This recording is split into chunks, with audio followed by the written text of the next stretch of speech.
അപ്പൂപ്പനൊരു ഉമ്മ തന്നെ. ആ നമുക്ക് എവിടെ ഇരിക്കാമേ.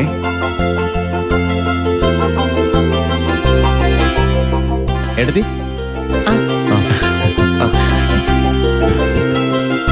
ഞാൻ അങ്ങേ വീട്ടിലായിരുന്നു. അത് ശരി. അനിയത്തിമാരുടെ അടുത്ത്. ആ നല്ല വാച്ചാണല്ലോ. ബിച്ചൂട്ടിനിപ്പോ ഞങ്ങളൊന്നും വേണ്ടല്ലേ?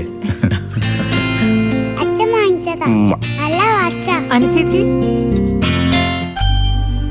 ആഹാ, പ്രതിഭേ, സുഖമല്ലേ? സോന ഇന്ന് ക്ലാസ്സിന് പോയോ ശ്യാമേ? ഇല്ല, അവള് മുറിയിലുണ്ട്. ശ്യാമോൾക്ക് സുഖമില്ല, ചെറിയൊരു കോൾഡ്. ആണോ? അല്ല, അമ്മ അമ്പലത്തിൽ പോയിട്ട് വന്നില്ലേ? അമ്മ അങ്ങനെയാണല്ലോ, എവിടെയെങ്കിലും പോയാ വരാനൊരു ടൈമാവും. കൂടിയാലോചനകളും ഗൂഢാലോചനകളും ഒക്കെ കഴിയണ്ടേ? അനുചേച്ചി, ഞാൻ ചായ എടുക്കാം. ഇന്ദ്രേട്ടാ, ഞാൻ മോനെ എടുത്തോണ്ട് വരാം. ആ, ഞാൻ പിന്നീട് ഓൾഡ് ഏജ് ഹോമിൽ വിളിച്ചില്ല. അവരിങ്ങോട്ട് വിളിക്കായിരിക്കും അല്ലേ? അല്ല, വിളിച്ച ഏട്ടനെന്ത് പറയും? അഡ്മിഷൻ വേണ്ടെന്നോ? ഏയ്, കുറച്ചു ദിവസം വെയിറ്റ് ചെയ്യണമെന്ന് പറയാം. അതിന് അവർ സമ്മതിക്കുമോ? ഇന്ദിരേട്ടന് പരിചയമുള്ളതുകൊണ്ട് ഒരു അഡ്മിഷൻ തന്നതല്ലേ? അതെ, പറഞ്ഞു നോക്കാം. അല്ല, വേറെന്ത് ചെയ്യാൻ പറ്റും?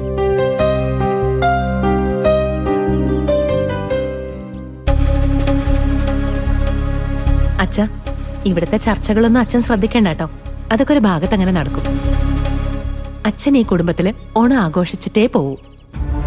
അത് എനിക്കൊന്നും അങ്ങോട്ട് വിശ്വസിക്കാൻ പറ്റുന്നില്ല മോളെ. പ്രത്യേകിച്ച് സുശീലയുടെ ഈ മാറ്റം. ചിലപ്പോ തോന്നും പേമാരിക്കും പ്രളയത്തിന് മുമ്പുള്ള ശാന്തതയാണെന്ന്. ഇതിന്റെ അവസാനം ചിലപ്പോ പേമാരിയും പ്രളയവും ഒക്കെ തന്നെ ആയിരിക്കും. പക്ഷേ തിരുവോണം വരെ ഈ ശാന്തത നിലനിൽക്കുന്നു തന്നെ എനിക്ക് തോന്നുന്നു. മതി, എനിക്കത് മതി. കുടുംബത്തോടൊപ്പം ഒരു ഓണം. അതിൽ കൂടുതലൊന്നും ഞാൻ ആഗ്രഹിക്കുന്നില്ല. ഓണം കഴിഞ്ഞ ആർക്കും ഒരു ശല്യാവാതെ ഞാൻ മടങ്ങിക്കോളാം. ആ, മനസ്സില് അങ്ങനെയൊരു തയ്യാറെടുപ്പുണ്ടായിരുന്ന മതി എന്ന് വെച്ച് അത് തന്നെ ആലോചിച്ചോണ്ടിരിക്കണ്ട. ഇനിയുള്ള ദിവസങ്ങള് അച്ഛൻ ഈ കുടുംബത്തോടൊപ്പം സന്തോഷിക്കാനുള്ളത്.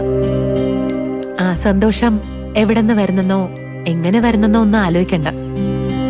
തേടി വരുന്ന സന്തോഷ നിമിഷങ്ങളെ ഹൃദയം കൊണ്ട് ഏറ്റുവാങ്ങിയാൽ മാത്രം മതി. വെച്ചുട്ടാ, നമുക്ക് അകത്തേക്ക് പോവാം. നിങ്ങൾ അങ്ങോട്ട് ചെല്ലട്ടെ.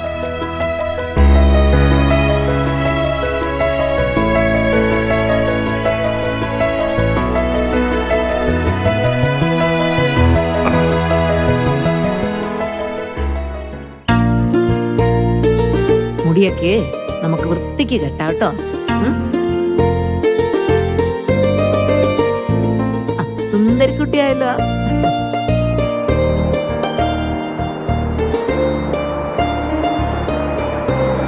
ആ, ഇവര് വന്നു.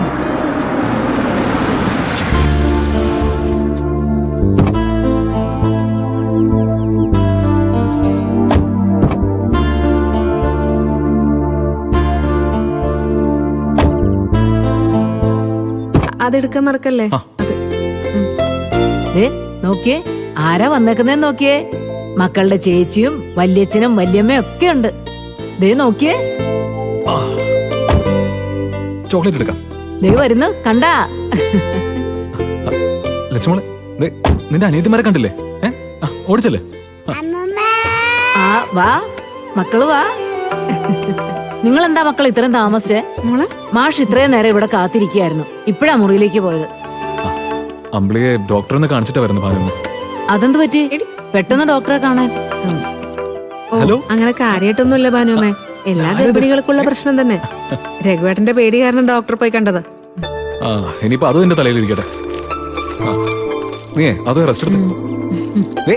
ചോക്ലേറ്റ്. അല്ല, വിച്ചുമോനോട്? ആ മോളെ, മോനെയും അനുവിനെയും ഇന്ദ്രൻ വന്ന് കൂട്ടിക്കൊണ്ട് പോയി. തിരിച്ചു പോയോ? അതുറ്റി. അപ്പൊ ഓണത്തിന് അനുവിന്ദ്രൻ ഇവിടെ കാണില്ലേ? ഓ, സംശയമാ. അല്ല, ഇത്തവണ ഓണാഘോഷം ഇവിടെ തന്നെയാണെന്ന് തീരുമാനിച്ചോ? അതായിരിക്കും പാനമേ നല്ലത്. ഞാനേ അമ്മാവനോടൊന്ന് സംസാരിക്കട്ടെ. ഭാനുമേത് വെച്ചോ. ഇതൊന്ന് പൊട്ടിച്ചെന്നേ. ഞാൻ പൊട്ടിച്ചെന്നോ? ആ പൊട്ടിച്ച. ഹോസ്പിറ്റലിൽ പോകുന്ന കാര്യമൊന്നും രഘു എന്നെ വിളിച്ചപ്പോൾ പറഞ്ഞില്ലല്ലോ അമ്പിളി. ക്ഷീണമുണ്ടെങ്കിൽ മോള് പോയി റൂമിൽ കിടന്നു. കുഴപ്പമില്ല അച്ഛാ. ഇതിപ്പോ വണ്ടിയിൽ വന്നതിന്റെ നടുവേദന.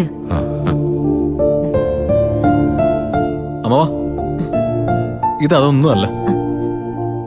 ഡോക്ടർ ഇവളെടുത്തെ 1 മാസത്തെ ബെഡ് റെസ്റ്റ് പറഞ്ഞിരിക്കുക. അത്രയും സൂക്ഷിച്ചില്ലെങ്കിൽ അത് വയറ്റി വളരുന്ന കുഞ്ഞിനെ ബാധിക്കുന്നു. അയ്യോ, എങ്കിൽ സൂക്ഷിക്കണം മോളെ. ഇനി നീ എങ്ങോട്ടും പോണ്ട, ഇവിടെ വിശ്രമിച്ചാൽ മതി. കുറച്ചുനാൾ അച്ഛൻ്റെ കൂടെ നിൽക്കാൻ വേണ്ടി തന്നെ ഞാൻ വന്നത്. അനു ഇവിടുന്ന് പോയ സ്ഥിതിക്ക് ഞാനും രഘുവേട്ടനും ഇവിടെ അച്ഛന്റെ കൂടെ തന്നെ കാണും. ആ